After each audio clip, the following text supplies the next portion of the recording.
Apcas, que no te lo cuenten. Escúchalo.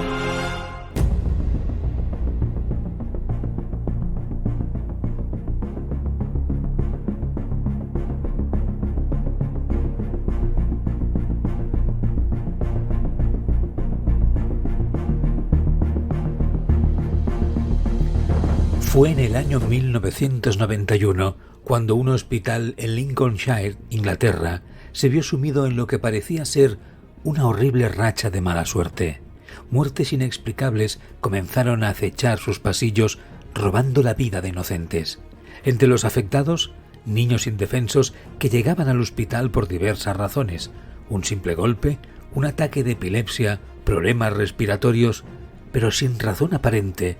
Todos ellos compartieron el mismo fatídico destino. Hasta 13 niños sufrieron las consecuencias de la enfermera que se conoció como el Ángel de la Muerte.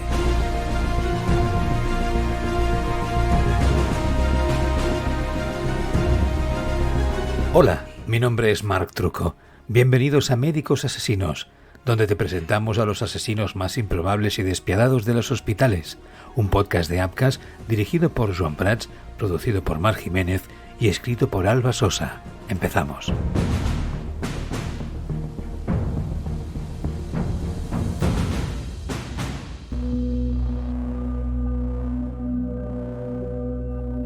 Beverly Allitt nació el 4 de octubre de 1968 en Grimsby, Lincolnshire, siendo la segunda de 4 hermanos. Desde temprana edad se notaba que era una niña algo peculiar. Siempre hacía cosas para llamar la atención de todos y era constantemente atrapada mintiendo de una forma compulsiva. En el ámbito académico siempre fue mediocre. Nunca destacó en ninguna materia, en ningún hobby ni tuvo ninguna habilidad especial.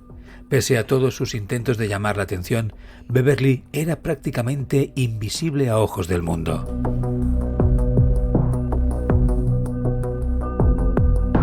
Buscando desesperadamente la forma de ser objeto de atención, la joven Beverly cayó en una peligrosa espiral, generando el hábito de autolesionarse con cortes y después acudir a sus padres pidiendo que le vendasen las manos. Se cortaba con piedras, cristales y objetos metálicos, alegando siempre que eran accidentes. Con frecuencia sufría supuestas dolencias y llegaba a clase con improvisadas escayolas.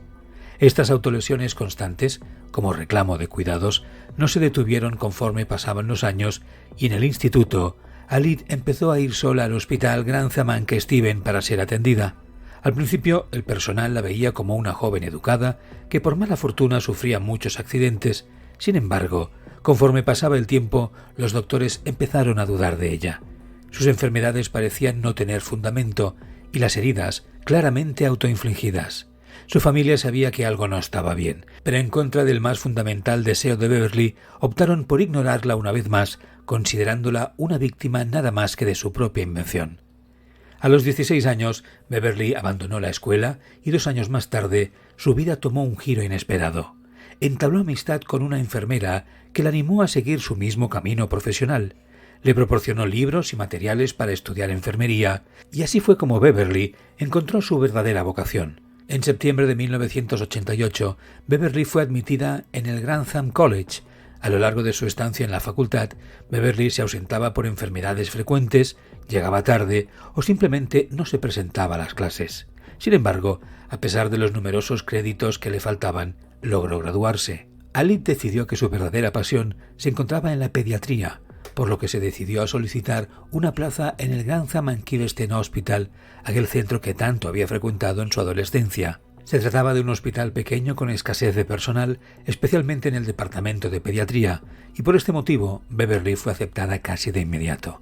El 18 de febrero de 1991 obtuvo un contrato de prueba de 6 meses, y fue a partir de ese momento que el hospital se sumió en una serie de eventos inquietantes.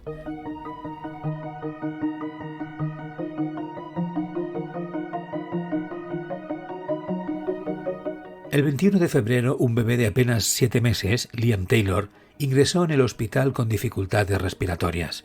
Beverly se acercó a la familia para calmarlos, asegurando que no había nada que preocuparse, no era un caso grave. Pese a estas palabras tranquilizadoras, poco después, cuando Liam quedó solo, sufrió un colapso repentino por insuficiencia respiratoria. Los médicos actuaron rápidamente y lograron intervenir a tiempo, salvando milagrosamente la vida del pequeño. Todo parecía haber quedado en un susto, pero la tranquilidad duró poco. Antes de que llegara la medianoche, Liam sufrió otro colapso, y esta vez nadie pudo rescatarlo. ¿Cómo pudo haber sucedido? Liam estaba conectado a un sistema de respiración asistida con una alarma de advertencia. En condiciones normales, cualquier dificultad en la respiración habría activado la alarma, pero sorprendentemente, esa noche, y también durante el primer ataque, la alarma no sonó. ¿Se habría estropeado? Cuando los médicos acudieron para intervenir al bebé, ya era demasiado tarde.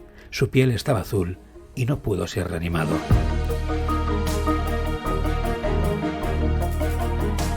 El 5 de marzo, Timothy Hardwick, un niño de 11 años con parálisis cerebral, fue llevado al hospital debido a un ataque de epilepsia. La doctora logró estabilizarlo, pero por si acaso le pidió a Beverly que lo vigilara mientras ella salía a hacer su ronda. A las 6 de la tarde, Beverly comenzó a gritar desesperadamente pidiendo ayuda. El niño se estaba poniendo azul. El personal se movilizó rápidamente, pero a pesar de los esfuerzos del equipo de reanimación, a las 6:15 de la tarde, Timothy fue trágicamente declarado muerto. Era el segundo caso en menos de un mes en el que un niño, aparentemente sin riesgo de muerte, fallecía por insuficiencia respiratoria. Además, de forma coincidente con el caso anterior, la alarma de la cama del pequeño Timothy no sonó cuando era necesario. Estos dos indicios repetidos en ambos casos serían suficientes para abrir una investigación, pero el hospital de Grantham and Kivestin miró hacia otro lado, achacando ambas muertes a una simple mala racha. Durante el mes de marzo muchos casos similares tuvieron lugar en el hospital. Todos seguían el mismo patrón. Ingresaban al hospital con problemas aparentemente menores, pero misteriosamente sufrían graves complicaciones durante su estancia.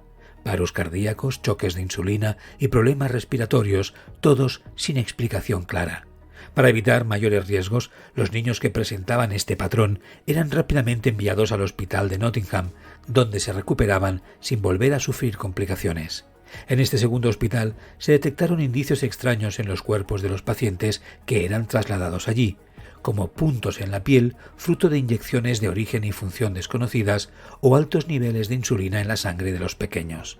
A pesar de estos alarmantes sucesos, el hospital no inició ninguna investigación ni tomó medidas para abordar la situación. La negligencia y falta de acción del personal médico se hicieron evidentes, dejando a los pacientes en peligro, esperando a ver quién sería la siguiente víctima.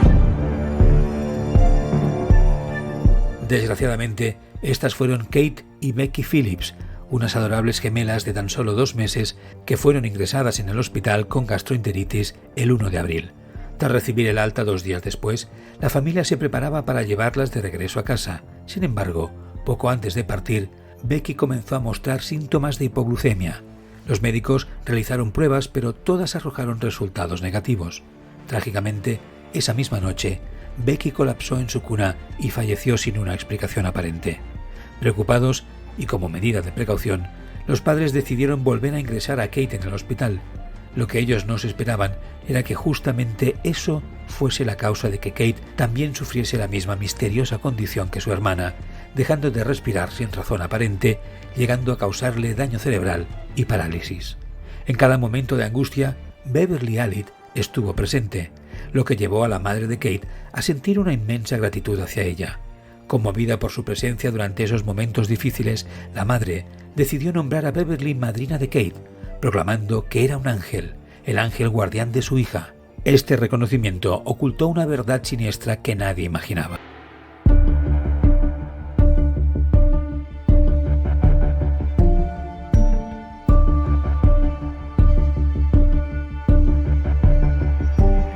Aún entonces, tras la muerte de la pequeña Becky, el hospital continuaba sin tomar medidas contra el alarmante número de muertes infantiles en los últimos 2 meses, permitiendo a la malvada Beverly hacerse con una vida inocente más. El 22 de abril, Claire Pack, una niña de 15 meses, ingresó al hospital debido a un ataque de asma. Después de realizarle pruebas médicas, los doctores la dejaron sola por un momento y en ese instante sufrió un paro cardíaco fatal. Lamentablemente, Claire no sobrevivió. El patrón ya era demasiado evidente. Demasiados niños ingresaban al hospital y justo antes de ser dados de alta sufrían ataques repentinos que les costaban la vida. Fue entonces cuando surgió la terrible pregunta: ¿acaso los niños estaban siendo envenenados? La situación era alarmante y urgía una investigación exhaustiva para descubrir la verdad detrás de estas tragedias inexplicables. El 30 de abril de 1991, el detective Stuart Clifton fue llamado para investigar esta serie de sucesos alarmantes en el hospital. El detective entrevistó a la enfermera Alit, ya que había estado presente en muchos de los incidentes. Sin embargo, su testimonio no ofreció ninguna pista relevante. Parecía conocer a la perfección los protocolos médicos y las intervenciones, y su versión de los hechos no mostraba fisuras. Ante la falta de avances en el caso, el hospital decidió contratar a un segundo detective, Neil Jones. Rápidamente, este detective acudió al hospital de Nottingham y resaltó un dato que podría ser clave. En la sangre de los niños afectados se encontraron altos niveles de insulina y otras sustancias sospechosas, como si se les hubiese inyectado. El hospital de Grantham tenía, sin saberlo, a un potencial asesino en serie entre su personal. Todos los testimonios de médicos y enfermeras coincidían en algo perturbador. La última persona que había estado con los niños antes de sus ataques siempre era Beverly Alit.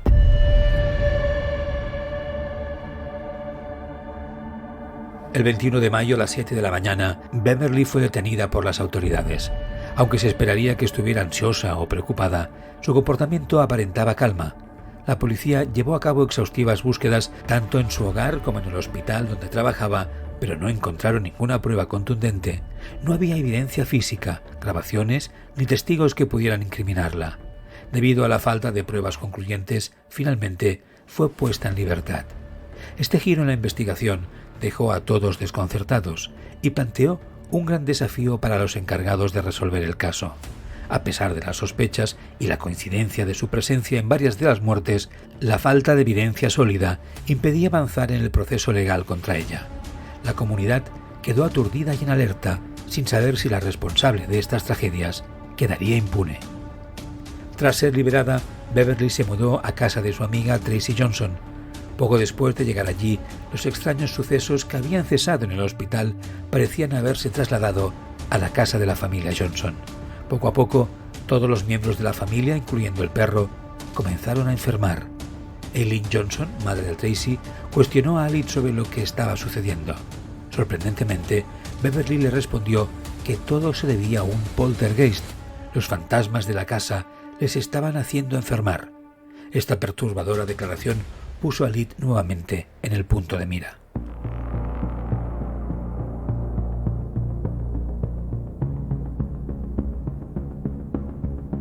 Finalmente, víctima del deterioro físico desde la llegada de Beverly, uno de los hijos de la familia fue hospitalizado al caer inconsciente en la calle.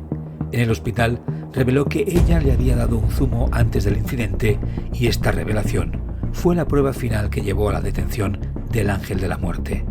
En 1993, Beverly Alit fue declarada culpable de 13 intentos de homicidio y 4 homicidios de menores y recibió 13 cadenas perpetuas por sus crímenes atroces. ¿Qué llevó a Beverly a cometer todos aquellos crímenes? Nunca lo sabremos con certeza, pero su extraño comportamiento desde sus primeros años coincide con el de una persona con síndrome de Munchausen, una rara enfermedad mental que impulsa a las personas a autolesionarse, fingir enfermedades o lastimar a otros con el fin de sentirse atendidas o necesitadas. Beverly fue la niña olvidada que creció y tomó una venganza personal contra su propia infancia, llevándose por delante la vida de almas inocentes que jamás encontrarán justicia.